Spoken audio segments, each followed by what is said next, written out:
Merci Patrick d'avoir accepté mon invitation pour jaser un peu de la Ligue d'improvisation de Boisbriand, donc la Limbo. Je sais que t'en es un membre fondateur, mais avant qu'on parle du pourquoi, j'aimerais que tu m'expliques un peu c'est quoi la Limbo. Ben, la Limbo, c'est une ligue d'improvisation de style classique. C'était vraiment important quand on a fondé la ligue de nous coller là-dessus. Au moment où j'ai fondé la Limbo avec d'autres gens, je n'avais pas une si grande connaissance que ça des différentes ligues qui existaient, mais ce qui arrivait à mes oreilles, c'est qu'il n'y avait pas beaucoup de ligues qui se collaient de façon aussi proche que ce que nous, on voulait faire au style classique, qui était le style original que la LNI a adopté pendant un bon nombre d'années à sa fondation en 77. Donc, on a vraiment voulu recréer tout ça, le fonctionnement, le décorum, le trio d'arbitres, les catégories classiques, les deux équipes, le lancer des claques qui sont devenues des pantoufles parce que ça fait un petit peu moins mal, puis ça coûte un petit peu moins cher à se procurer aussi. Fait que c'est vraiment ce qu'on a voulu faire. Moi, j'ai longtemps été un fan de la LNI quand j'étais tout jeune. Je suivais les matchs à la télé. Fait que j'ai beaucoup été imprégné de ça. J'ai eu un petit épisode d'animation dans une ligue sur la rive sud, la Lime de Chambly, qui était de style classique, où je suis devenu directeur artistique pendant pas longtemps. J'ai vraiment beaucoup reconnecté à ce moment-là avec cet art-là, sous cette forme-là. En 2011, quand je me suis dit, ben, écoute, moi, mes enfants sont grands, j'ai un peu plus de temps, il me semble que j'aimerais ça refaire partie d'une ligue comme celle qui était à Chambly. Fait que je me suis parti ça, je me suis entouré de gens qui croyaient au projet. Puis, on a monté le conseil d'administration, organisme à but non lucratif, tout ça, parce qu'on s'est associé avec la ville de Boisbriand. C'était beaucoup plus facile parce qu'eux, ils ont une expertise en accompagnement d'organismes. Il y a beaucoup d'organismes dans ma municipalité qui sont chapeautés, encadrés par la ville de Boisbriand. Fait qu'ils nous ont beaucoup guidés pour les lettres patentes, les OSBL, tout ça. Puis le fait d'être associé à la ville, bien, ça nous permet de bénéficier de locaux, de bénéficier de services, de bénéficier de matériel. Bon, nous, on a un montant à payer à la ville, mais quand même, je pense qu'on s'en sort quand même beaucoup plus positivement là, avec un accompagnement de la ville. Cool. Puis est-ce que le fait d'être comme ça accompagné par la ville limite, je vais dire, vos ambitions ou ce que vous voudriez faire avec la Ligue? Pour le moment, non, je dirais que c'est un super support parce qu'on a tellement accès à un lieu qui est idéal pour nos matchs avec tout le matériel qui fait que notre décorum est fantastique et qui nous permet d'avoir cette réputation-là. Je pense que la Ligue, au fil des 9 premières saisons, ben, 9 et demi, on a vraiment été capable de développer cette réputation-là on a un super cadre, on a un super look, on a un super spectacle, on a un décorum très solide, une qualité de jeu qui, dans tout ça, effectivement, se développe beaucoup. Non, je pense que les liens avec la ville, pour le moment, ils sont beaucoup plus supportants que limitants. Et tu disais bon, que la Limbo a un cadre très classique, mais je sais quand même que vous déviez un peu du cadre classique à certains moments pendant le spectacle. À quel moment exactement? Ben, en début de deuxième période, on fait une petite pause au cadre classique avec les catégories plus régulières, puis on se gâte un peu en se donnant une improvisation en catégorie spéciale. C'était une initiative qui avait été prise à l'époque où j'étais maître de cérémonie puis directeur artistique dans la Ligue, la Lime de Chambly. Je faisais ça aussi, j'ai ramené ça à la Limbo. C'est le fun, c'est un clin d'œil différent. Le public aime ça. Les joueurs aussi, je pense qu'ils aiment ça. Je trouve ça le fun que ce soit quelque chose de spontané puis précis à un moment du match qui fait qu'on ne perd pas de vue notre ambiance générale qui se veut de cadre classique, mais ça fait des petites bulles de fun pour le public et les joueurs. Et les équipes sont constituées comment à la Limbo? Les équipes sont constituées à la suite d'une journée de sélection. Nous, en début de saison, on tient une journée de sélection environ 2 semaines et demie avant que la saison commence.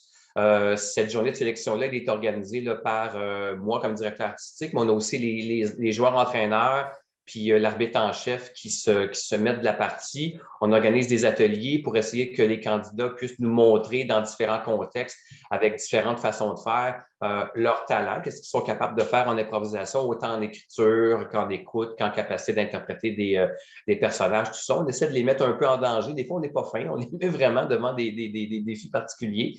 Et au fil de ces observations-là, bien, on se rassemble le soir même pour essayer de voir, OK, bien, qui sont les joueurs qui nous ont impressionnés, ceux qui nous ont un petit peu moins impressionnés, qui sont ceux qui font la ligue, qui sont ceux qu'on pense qu'ils font moins.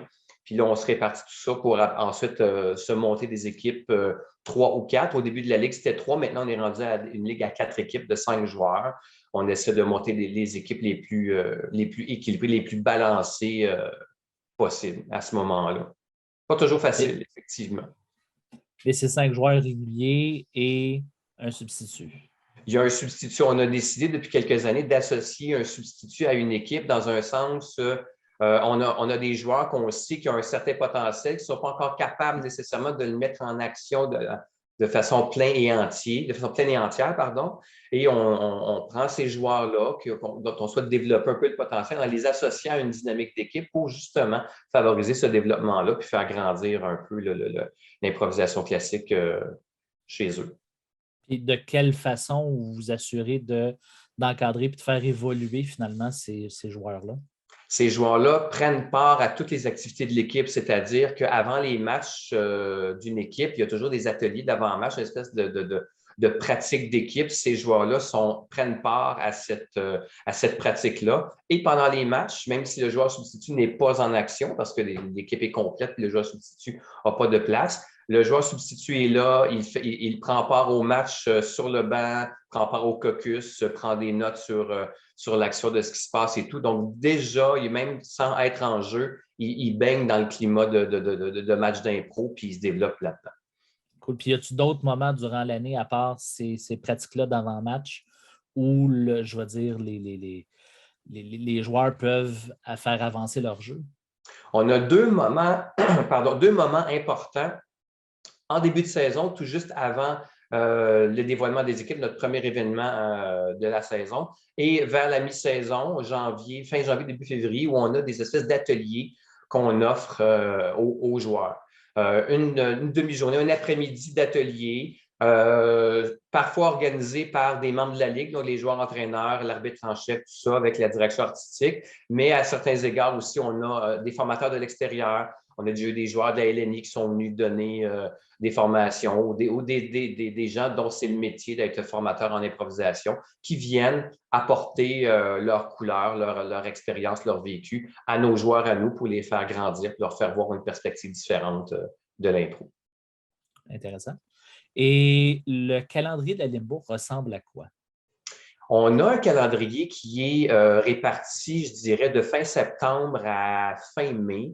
On ne joue pas à toutes les semaines, on joue les dimanches soirs à 19h. Quelques exceptions en fait, on joue l'après-midi. On a eu, depuis quelques saisons, des succès avec des matchs en après-midi. On a certains matchs en après-midi à 15h. On est, je dirais, là, un dimanche sur 2. Ça nous donne un calendrier qui ressemble à ça. Là, environ, je dirais, 18 matchs de saison régulière, plus ensuite, le match des étoiles, séries éliminatoires, grande finale à la fin du mois de mai. Donc, à peu près chaque équipe joue entre 3 et 4 matchs, tout dépendant des saisons. 2, 3, 4, 5. Chaque équipe joue 9 matchs réguliers. Ensuite, oui, s'ajoute à ça les séries, là, 2 matchs, 3 matchs, dépendamment de la performance des équipes. Donc, chaque équipe se rencontre 3 fois pendant la saison. Exactement. Cool. Et tu l'as mentionné, là, actuellement, vous êtes dans la 10e saison de la Limbo, déjà 10 ans. Est-ce qu'il y a des moments marquants qui ont marqué ces 10 premières années-là? Écoute, j'ai des souvenirs très, très clairs de la première saison où on se disait « Oh my God, on va-tu être capable de mettre tout ça en place? » On a été super bien accompagnés, fait que c'était un début intéressant et solide, structurellement parlant. Bien sûr, quand les saisons se sont accumulées, on a eu des joueurs de plus en plus avec un meilleur calibre et tout ça, puis c'est toujours en progression depuis. Je me rappelle, en 2014, la Ville de Boisbriand nous a offert la possibilité d'être l'événement inaugural des Journées de la culture. Les célébrations des Journées de la culture étaient à Boisbriand pour toutes les Basses-Laurentides cette année-là. Et la ville nous a dit, ça vous tente-tu de jouer un match contre la LNI? On vous paye ça. On s'est pincé à quelques reprises pour la pièce de texte qu'on ne rêvait pas. Donc, on a inauguré notre saison cette année-là dans une grande salle avec 250 personnes comme spectateurs où on a monté une équipe de la Limbo qui a joué contre des joueurs de la LNI. Ça a été... J'ai pas trop souvent le track, moi, en animation avant que ça commence, mais cette fois-là, quand je me suis assis sur ma chaise et que j'ai parti la toune d'introduction, là, et j'étais sur le nerf. Ça a été vraiment, vraiment un bel événement. La saison 5 aussi, on commençait à comprendre avec la saison 5 on avait un petit début d'histoire à la Limbo, aussi petite soit-elle. On dit, OK, on atteint un premier chiffron. Là, c'est ce qu'on est en train d'atteindre là, avec la saison 10, là, qui n'a malheureusement pas eu lieu la première tentative à cause de la COVID. On a eu une saison annulée alors qu'on avait prévu initialement notre saison 10. Là, on est à nouveau en tentative de saison 10. Présentement, au moment où on se parle, on est encore en pause avec la pandémie. On a hâte de voir comment on va reprendre le collier, mais on aimerait bien ça boucler ça. On a un événement prévu spécial saison 10 au mois d'avril, si jamais ça a lieu. Là. On aimerait ça faire une belle récapitulation de plusieurs joueurs qui reviendraient nous voir pour improviser. On a même un plan de temple de la renommée de la Limbo. Je vous donne un scoop. Aujourd'hui, ça n'a pas sorti du CA encore, cette histoire-là. Fait que là, je ne sais pas si mes collègues du CA vont dire « Ah non, Caroline, tu as sorti ça. » Il est sorti dans le cadre d'une entrevue avec Bob, fait qu'ils vont sûrement me le pardonner. On va voir ce que ça va donner. On espère ça va avoir lieu. Puis, qu'est-ce qu'on souhaite, on dit déjà 10 ans, mais qu'est-ce qu'on souhaite à la Limbo pour les 10 prochaines saisons? De la régularité. On a rarement manqué de joueurs à la journée de sélection. C'est arrivé dans les saisons 2, 3, dans ce coin-là.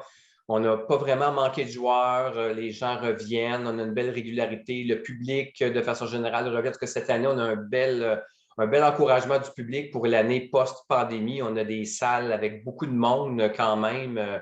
Ça, c'est cette régularité-là que je souhaite à la Limbo. Régularité d'implication, régularité de fréquentation du public, parce que présentement, je trouve ça bien le fun. Ben alors, on va souhaiter tout ça à la Limbo. Et merci beaucoup, Patrick, d'avoir répondu à mes questions. Et on peut suivre les activités de la Limbo sur la page Facebook de la Limbo, qui est impro.limbo sur Facebook. Et donc, les matchs un dimanche sur 2 ou à peu près à Boisbriand, à la Dobase, si je ne me trompe pas. Oui, qui est devenu maintenant le centre créatif de Boisbriand sur Grande Allée, là, en 989 boulevard Grande Allée à Boisbriand. Donc, on a bien hâte de reprendre pour renouer avec l'action. Cool. Ben encore, merci beaucoup, Patrick. C'est bien. Bye bye, à bientôt.